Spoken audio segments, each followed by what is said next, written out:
दोस्तों, आपने देखा होगा कि कोई पंडित आपको कोई उपाय बताता है और वो फलीभूत नहीं होता, लेकिन कई बार क्या होता है किसी और के केस में वो फलीभूत हो जाता है।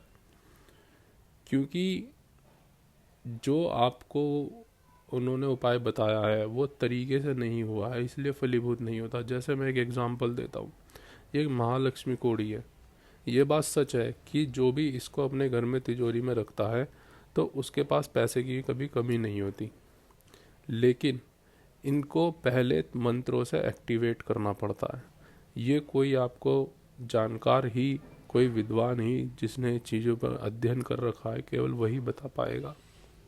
जैसे कि महालक्ष्मी कोड़ी को अगर कुबेर मंत्र से 3 महीने तक उसकी पूजा करने के बाद ही वो महालक्ष्मी कोड़ी एक्टिवेट होती है, और एक्टिवेट होने के बाद उसको तिजोरी में रखने से वो अपना असर दिखाती है। और तिजोरी में भी कैसे रखना है, तिजोरी में ये नहीं है कि अगर अगर आपको धन चाहिए तो उसको ऐसी जगह रखें जहाँ पर सिर्फ धन हो और वो जगह खाली हो।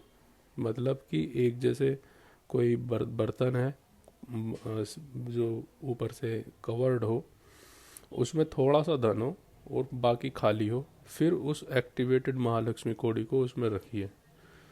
तब उसके बाद वो असर दिखाना शुरू करेगी अपना।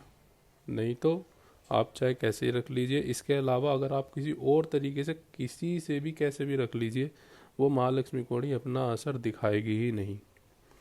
तो दोस्तों, इसीलिए जानकार एस्ट्रोलॉजर से ही अपनी सलाह लें, परामर्श लें। और अगर आपको ऐसी मंत्रों से एक्टिवेटेड कोड़ी चाहिए, महालक्ष्मी कोड़ी चाहिए, तो आप हमसे संपर्क कर सकते हैं। हम आपको मंत्रों से एक्टिवेटेड महालक्ष्मी कोड़ी आपके पते पर कुरियर करवा देंगे। धन्यवाद।